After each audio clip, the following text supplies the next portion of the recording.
Hi guys, it's me, the Malu Banker. RRB PO and ക്ലർക്കിലെ apply ചെയ്യാനുള്ള date ഓവറായിട്ടുണ്ട്. അപ്പോൾ എല്ലാവരും അപ്ലൈ ചെയ്ത് കാണുമെന്ന് ഞാൻ വിചാരിക്കുന്നു. അപ്പോൾ ഞാൻ RRB POയും ക്ലർക്കും രണ്ടും അപ്ലൈ ചെയ്തു. ആദ്യം PO മാത്രം ചെയ്യാം എന്ന് കരുതിയതാണ്, പിന്നെ ക്ലർക്കും അപ്ലൈ ചെയ്തു. ഇത്തവണ വേക്കൻസീസ് കമ്പാരിറ്റീവ്ലി കുറവാണ്, അതുകൊണ്ട് തന്നെ നല്ല കട്ട് ഓഫ് കാണും.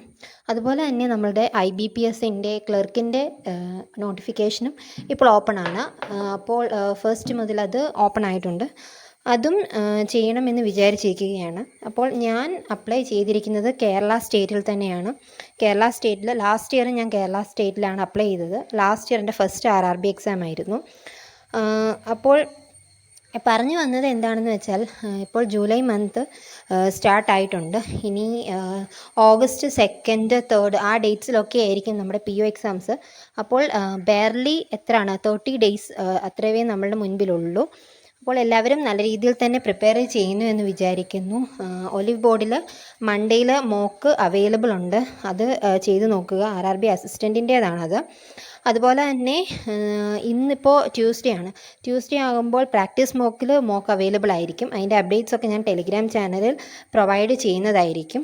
നാളെ ഒലിവ് ബോർഡിൽ തന്നെ RRB POയുടെ മോക്ക് അവൈലബിൾ ആയിരിക്കും. അങ്ങനെ നമ്മൾക്ക് 3 സെറ്റ് മോക്ക് ഫ്രീ ആയിട്ട് തന്നെ അവൈലബിൾ ആയിട്ടുണ്ട്. അത് ചെയ്ത് നോക്കുക. നല്ല ലെവൽ ഓഫ് ക്വസ്റ്റ്യൻസ് ആണ്.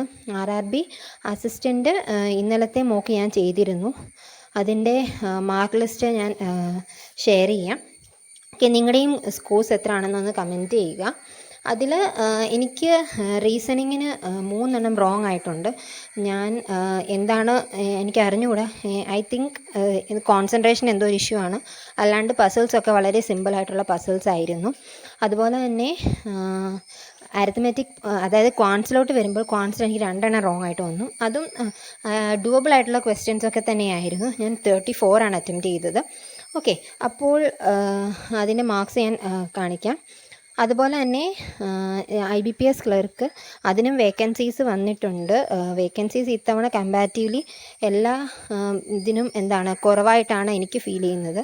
അപ്പോൾ തന്നെ last year I think 90 something അങ്ങനെ എന്തോ ആയിരുന്നു കട്ട് ഓഫ്, ഞാൻ കറക്റ്റ് ഓർക്കുന്നില്ല. അപ്പോൾ ഇത്തവണയും അതുപോലെ ആ റേഞ്ചിൽ തന്നെ കട്ട് ഓഫ് വരാനാണ് ചാൻസസ് ഉള്ളത്.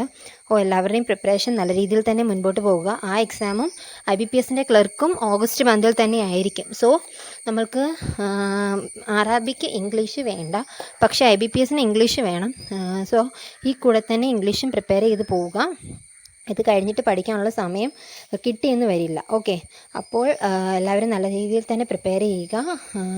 ഇനിയുള്ള ഡേയ്സിൽ കൂടുതലും ക്വാൺസിനും റീസണിങ്ങിനും നല്ല രീതിയിൽ തന്നെ ഫോക്കസ് ചെയ്യുക. ഒത്തിരി ടഫ് ക്വസ്റ്റ്യൻസൊക്കെ ചെയ്ത് മനസ്സ് മടുപ്പിക്കാതിരിക്കാൻ ശ്രമിക്കുക. കൂടുതലും RRBക്ക് വളരെ സിമ്പിളായിട്ടുള്ള ക്വസ്റ്റ്യൻസ് ആയിരിക്കും. POയ്ക്ക് ഒരു കുറച്ച് ഹയർ ലെവൽ അങ്ങനത്തെ ക്വസ്റ്റ്യൻസ് ആയിരിക്കും വരുന്നത്. സോ അങ്ങനത്തെ ക്വസ്റ്റ്യൻസ് ചെയ്ത് നോക്കുക. മെയിൻസും ഈ കൂടെ തന്നെ പ്രിപ്പയർ ചെയ്ത് പോകുന്നതാണ് നല്ലത്. ഒരു വീക്കിലി ഒരു 1 മെയിൻസ് മോക്കൊക്കെ ചെയ്ത് നോക്കുക. അങ്ങനെ ചെയ്യുന്നവരൊക്കെ ആണെങ്കിൽ, അതുപോലെ തന്നെ പ്രീവിയസ് ഇയർ ക്വസ്റ്റ്യൻസൊക്കെ നമുക്ക് യൂട്യൂബിൽ അവൈലബിൾ ആണ്. RRB അസിസ്റ്റൻറ്റിനൊക്കെ പ്രിപ്പയർ ചെയ്യുന്നവർ അഡൈലെ വീഡിയോ ക്ലാസ്സസ് കാണുന്നതായിരിക്കും നല്ലത്.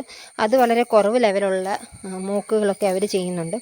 അതൊക്കെ ആകുമ്പോൾ ഒരു ഹൈ ലെവൽ ചെയ്ത് കഴിഞ്ഞിട്ട് അതുപോലുള്ള മോക്കുകളൊക്കെ ചെയ്യുകയാണെങ്കിൽ നമ്മുടെ കോൺഫിഡൻസ് ഇമ്പ്രൂവ് ചെയ്യാൻ പറ്റും.